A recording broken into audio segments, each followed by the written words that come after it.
appointed from the pool of experienced bankers and economists. Many of them have been in commercial banks or financial institutions and from regional Fed banks. This creates a loop of indirect influence. Banks help shape the pool of potential governors who then influence the selection of regional presidents who vote in FOMC. Why they don't tell you everything? The Fed itself is required by law to be transparent about its balance sheet and policies, but shareholder identity is layered. Revealing all indirect ownership will show global financial interconnection, which could cause panic or political pressure. So far, we know that ownership and even voting can indirectly be influenced by big commercial banks. This completes the multi-layer loop of indirect influence. Now let's talk about who owns those Fed member banks. The answer is commercial banks like JP Morgan, Citibank, Banks of America, etc. Who owns those banks? BlackRock, Vanguard, institutional investors, and other pension funds, mutual funds, foreign investors, and those investors indirectly benefited from Fed policies and dividends. Now the question is, who owns BlackRock and Vanguard? BlackRock top institutional holders are the Vanguard Group 8.9% of all shares, BlackRock itself 6.5%, often held through its funds, State Street Corporation 4%, Bank of America 3 to 3.5%, Temesk Holding 3.3%. These are direct holders,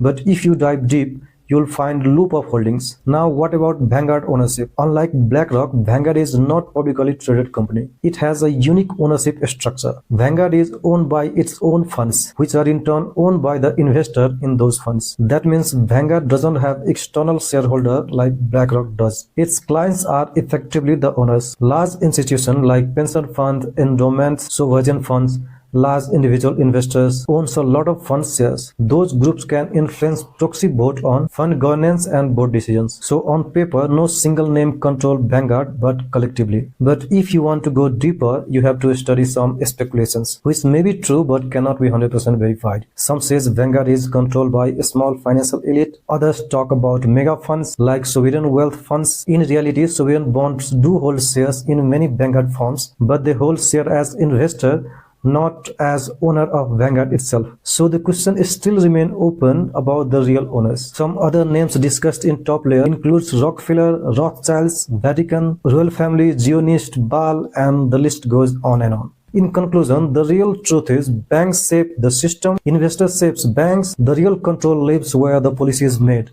and where the world becomes dependent.